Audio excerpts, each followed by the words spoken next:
আমার ভাই মারল কেন? আমার ভাই মারল কেন? বিচার চাই, বিচার চাই। আমার ভাই মারল কেন? বিচার চাই, বিচার চাই। আমার ভাই মারল কেন? আমার ভাই মারল কেন? বিচার চাই, বিচার চাই। আমার ভাই মারল কেন? বিচার চাই, বিচার চাই। আমার ভাই মারল কেন? বিচার চাই, বিচার চাই। দুনিয়ার মসনদ দেখো, দেখো। দুনিয়ার মসনদ দেখো, দেখো। আমার ভাই মারল কেন? বিচার চাই, বিচার চাই। আমার ভাই মারল কেন? বিচার চাই, বিচার চাই। সম্মানিত দর্শকবৃন্দ, আপনারা স্লোগান শুনতে পাচ্ছিলেন।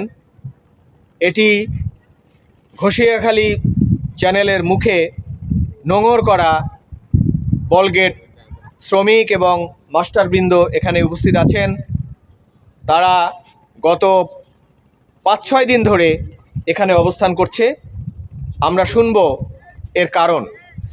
আমাদের মূল উদ্দেশ্য হইল হাইমচর আলবাকারা জাহাজের মধ্যে 7 জন লোক খুন হয়েছে, ওই ওদের বিচার চাই। ওদের বিচার হওয়া আগ পর্যন্ত আমাদের এই ধর্মঘট চলবে, চলবে। এই আমাদের প্রত্যাশা। আমরা দ্রুত বিচার চাই। আমাদের দেশে কোনো আওয়ামী লীগ নাই, বিএনপি নাই, এখন হইল অন্তর্বর্তী সরকার। এই সরকারের কাছে সবাই সমান, কিন্তু আমরা এই নদীপথে চলতে গিয়ে অনেক চাঁদাবাজের হাতে নির্যাতিত হইতেছি। ওইগুলা আপনারা এই অন্তর্বর্তী সরকারের কাছে আমার এই আবদার, আপনারা এই যত দ্রুত পারেন ওই সন্ত্রাসী বন্ধ করেন।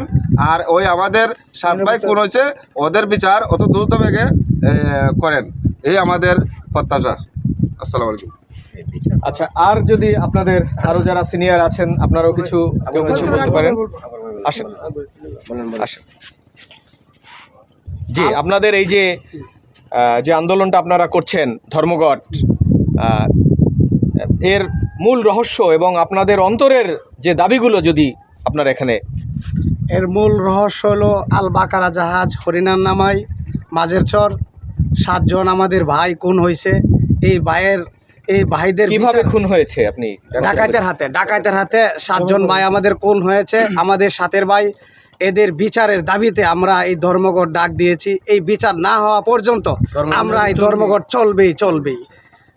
আর হয়তো ওই যে এখন অন্তর্বর্তী সরকারকালীন যে ব্যবস্থা আছে, এখন তো জোরদার দাবিতে ওরা প্রশাসন আরও নদীর মাঝে নামায় যাতে আমাদের নদীপথে চাঁদাবাজি বন্ধ হয়, সেই দাবিতে আমরা এই ধর্মঘট ডাক দিয়েছি।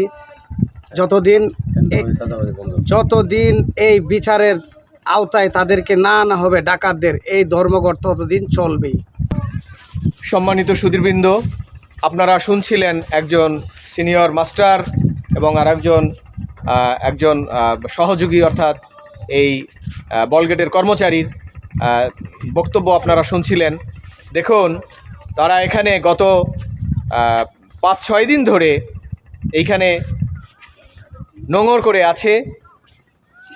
দেখুন, সারি সারি জাহাজ বা বলগেট এখানে আছে। দিনের পর দিন তারা এখানে নোঙর করে এখানে আছে। তাদের কি পরিমাণ আর্থিক ক্ষতি হচ্ছে, তারা দৈনিক ভিত্তিতে তারা ইনকাম করে, কেউ মাসিক ভিত্তিতে, যা হোক, কিন্তু সবার ইনকাম কিন্তু বন্ধ হয়ে যাবে। এভাবে দিনের পর দিন যদি ইঞ্জিন বন্ধ থাকে, কোনো কাজকর্ম যদি না হয়, তাহলে নিশ্চয়ই মালিকপক্ষ তাদেরকে কোনো টাকা দেবে না, এটা সম্ভব নয়। তো ফলে তারা খুবই সাধারণ পরিবারের লোকজন। বাড়িতে তাদের বাবা মা, স্ত্রী পরিজন, ছেলেমেয়েরা রয়েছে ছোট ছোট। তারা কিন্তু তাকিয়ে আছে তাদের দিকে যে বাবা কখন বাড়িতে টাকা পাঠাবে, বাবা কখন বাড়িতে আসবে বাজার করে নিয়ে।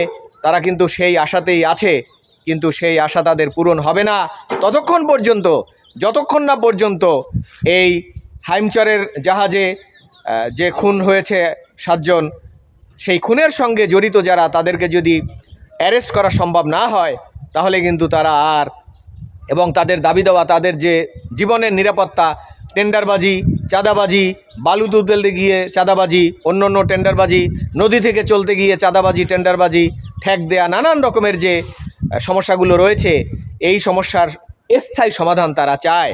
তারা তাদের জীবনের নিরাপত্তাও চায়।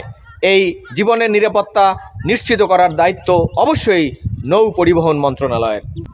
ঘষিয়াখালী চ্যানেল থেকে শিকদার মোর্শেদ, বাগেরহাট, মোড়েলগঞ্জ।